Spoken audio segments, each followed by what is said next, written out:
তৃতীয়াতে মণ্ডপে মণ্ডপে মানুষের ভিড় সন্ধ্যা থেকেই লক্ষ্য করা যাচ্ছে। বিভিন্ন মণ্ডপে উপচে পড়া ভিড়।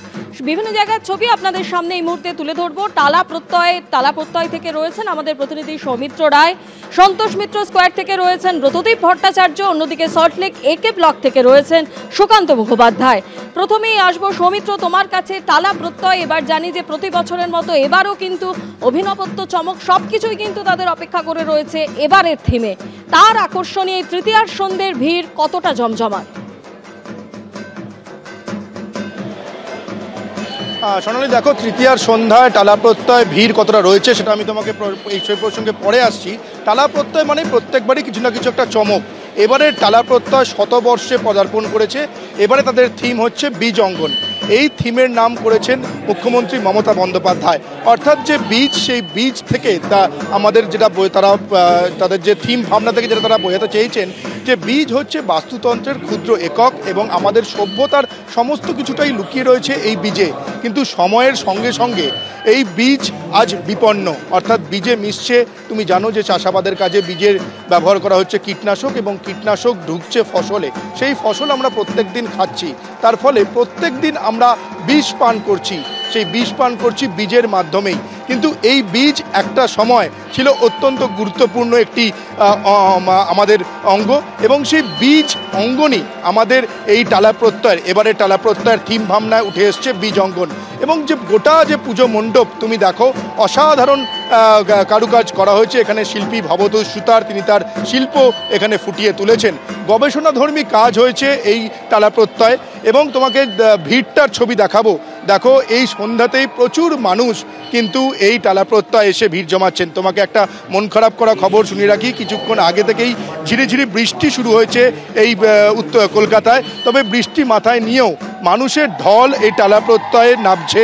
তারা যেটা মানুষজন দর্শনার্থীরা যেটা চাইছেন, যে তুমি জানো এবারের পুজোয় বৃষ্টির পূর্বাভাস রয়েছে, তারা তাই যত তাড়াতাড়ি সম্ভব তাদের এই টালা প্রত্যয়ের যে পুজো মণ্ডপ তারা দেখে শেষ করে ফেলতে চাইছে।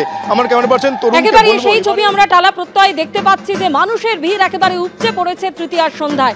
অন্যদিকে সন্তোষ মিত্র স্কোয়ার, আপনারা জানেন যে অপারেশন সিঁদুর এবারে তাদের থিম, এবং তার আকর্ষণে কিন্তু মানুষ ইতিমধ্যেই সেখানে ভিড় জমাতে শুরু করেছেন। আজ রাতেই এসে পৌঁছচ্ছেন কেন্দ্রীয় স্বরাষ্ট্রমন্ত্রী অমিত শাহ, এবং তার এই পুজোর উদ্বোধন করার কথা রয়েছে। সরাসরি আমাদের প্রতিনিধি ব্রতদীপ ভট্টাচার্য আমাদের সঙ্গে রয়েছেন। ব্রতদীপ, তৃতীয়ার সন্ধ্যে কতটা জমজমাট সন্তোষ মিত্র স্কোয়ারে? দেখো, সন্তোষ মিত্র স্কোয়ারে ভিড় দেখে কিন্তু বোঝার উপায় নেই যে আজকে তৃতীয়া নাকি অষ্টমী। ক্যামেরাম্যান সহকর্মী সন্দীপকে একটু ছবিটা দেখাতে বলবো। কাতারে কাতারে মানুষ লাইন দিয়ে সন্তোষ মিত্র স্কোয়ারের এই পুজো মণ্ডপ দেখতে এসছে। অপারেশন সিঁদুর এবারের থিম, এবং সেই থিমকেই কার্যত চোখে দেখবেন এবং মোবাইল বন্দি করবেন মানুষ। সেই জন্যই কিন্তু প্রচুর মানুষের ভিড় আজকে বিকেলের পর থেকেই কিন্তু উপচে পড়ছে কার্যত সন্তোষ মিত্র স্কোয়ার। এবার আমি আমার সহকর্মী সন্দীপকে পুজো মণ্ডপটা দেখাতে বলবো, কিভাবে অপারেশন সিঁদুরের এই থিম ফুটিয়ে তোলা হয়েছে। প্রথমত যেটা দেখানো হচ্ছে, এই যে বিশাল একটা পাহাড়ের আকারে পুজো মণ্ডপ তৈরি করা হচ্ছে, এবং সেই পাহাড়ের উপরেই মূলত 22 এপ্রিল পেহেলগাঁওয়ে নির্বিচারে যেভাবে ভারতীয় পর্যটকদের খুন করা হয়, যেভাবে হত্যা করা হয়, প্রথমে সেই দৃশ্য তুলে ধরা হয়। একেবারে বেহালার সেই পরিবার, পাটুলির সেই পরিবার, নেভি অফিসার তার স্ত্রী, তারা হানিমুনে গেছিলেন। একের পর এক নির্বিচারে কিভাবে বেছে বেছে হিন্দু পর্যটকদের হত্যা করেছিল এই জঙ্গি সংগঠনগুলি, সেইটা তুলে ধরা হয়। এবং তারপর যেভাবে ভারত তার প্রত্যাঘাত করে, ইন্ডিয়ান এয়ারফোর্স কি একেবারে জঙ্গি ঘাঁটিগুলো গুড়িয়ে দিয়েছে পাকিস্তানে ঢুকিয়ে, সেই সমস্ত ছবি কিন্তু মূলত এই পুজো মণ্ডপে তুলে ধরা হচ্ছে। লাইট অ্যান্ড সাউন্ড শো, এবং সেই লাইট অ্যান্ড সাউন্ড শো দেখতে কাতারে কাতারে মানুষ, তারা কিন্তু ইতিমধ্যেই সন্তোষ মিত্র স্কোয়ারে এই তৃতীয়া সন্তোষ মিত্র স্কোয়ারের ছবি আপনারা দেখলেন। অন্যদিকে রূপচাঁদ মুখার্জি লেন, সেখান থেকে রয়েছেন আমাদের আরেক প্রতিনিধি রুমা পাল। এখানেও কিন্তু এবার রয়েছে থিমের অভিনবত্ব, এবং অবশ্যই রয়েছে তাতে চমক। এবং সেই জায়গা থেকে তৃতীয়ার সন্ধ্যে ঠিক কি ছবি দেখতে পাচ্ছ? দেখো, বলে রাখি যে রূপচাঁদ মুখার্জি লেন ভবানীপুরে রয়েছি। এবং ৭৯তম বছরে পড়লো এই পুজো। এবং সব থেকে প্রথমে দেখিয়ে দিচ্ছি দেবী প্রতিমা, সেটা কিন্তু একদম কৃষ্ণের আদলে তৈরি করা হয়েছে, কৃষ্ণের আদলে তৈরি করা হয়েছে এবং সেই দেবী প্রতিমাই দেখতে পাচ্ছ। এবং আর কিছুক্ষণের মধ্যেও কিন্তু এই পুজো মণ্ডপের যে উদ্বোধন হবে এবং সেই উদ্বোধনের জন্য কিন্তু একদম হাজির হয়ে গিয়েছে এখানে একদম যারা বিশিষ্টরা রয়েছেন তারা হাজির হয়ে গিয়েছেন। আমি একবার একটু তাদের সঙ্গে একটু কথা বলে নেব যে কেমন লাগছে আপনি তো উদ্বোধনে এসে। খুব ভালো। দেখুন, রূপচাঁদ মুখার্জি লেন প্রতি বছরই নতুনত্ব কিছু একটা আমাদের মানে নতুন একটা কিছু উপহার দেয়। তাই এবার আমাদের অনেক শতাব্দীর পেছনে নিয়ে গেছে, চৈতন্য যুগে নিয়ে গেছে। তখন যে টোলটা ছিল টোলের কনসেপ্টে ওরা করেছে, এটা ওদের ৭৯তম বর্ষ। যে সামনে আপনি আস্তে আস্তে দেখেছেন টোলে যেরকম কীর্তন হতো বা টোলে পড়ানো হতো, এই সবগুলোকে তুলে ধরা হয়েছে একদম বাস্তব, মানে মানুষ মানে অরিজিনাল আর কি, লাইভ পারফরমেন্স করা একদম। আমরা আসছি এখানে একদম পুরো চলে যাচ্ছি যে বাংলার অক্সফোর্ড, মানে চৈতন্য দেবের যে সময়কাল সেটাই কিন্তু এখানে তুলে ধরা হয়েছে। আমার ক্যামেরা পার্সন দীপ্ত রয়েছে, সেই ছবিটা দেখাতে বলবো।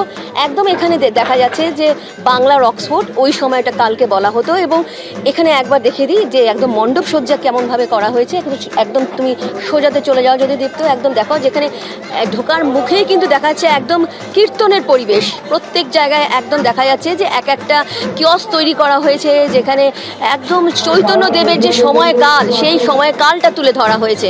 এবং তার সঙ্গে বলে রাখি যে পুরো মণ্ডপে ঢোকার মুখে কিন্তু একেবারে প্রদীপে প্রদীপে কিন্তু আলোয় সজ্জায় তার অন্যতম নজির তৈরি করেছে রূপচাঁদ মিত্র লেন এবং মুখার্জি লেন। তারই আকর্ষণে কিন্তু ইতিমধ্যেই প্রচুর মানুষ ভিড় করেছেন। রূপচাঁদ মুখার্জি লেনের ছবি আপনারা দেখলেন। অন্যদিকে পাশাপাশি সল্টলেক একে ব্লকের ছবি এই মুহূর্তে আপনাদের সামনে তুলে ধরবো। আমাদের প্রতিনিধি সেখান থেকে রয়েছেন, আমরা কথা বলবো সুকান্তর সাথে। সুকান্ত, এই মুহূর্তে আমরা জানি যে টিপটিপ করে বৃষ্টি পড়ছে এবং যদিও কিন্তু তৃতীয়ার সন্ধ্যে যথেষ্ট ভিড় আমরা লক্ষ্য করতে পাচ্ছি বিভিন্ন পুজো মণ্ডপে, তুমি কি ছবি দেখতে পাচ্ছ? একেবারে দেখো, শহর কলকাতার সাথে কিন্তু পাল্লা দিয়ে সল্টলেকের যে পুজো মণ্ডপ তারাও কিন্তু গত কয়েক বছরে তাদের অভিনব শিল্প যে সৃষ্টি সেটাকে কেন্দ্র করে কিন্তু দর্শক এখানে টানার চেষ্টা করছেন। একে ব্লক, যা আমরা জানি যে এবছর ৩৮ বছরে পড়লো, গত বছর তারা বাড়িবিন্দু অর্থাৎ বৃষ্টির জলকে কাজে লাগিয়ে একটা অভিনব শিল্পের তারা সৃষ্টি করেছিলেন।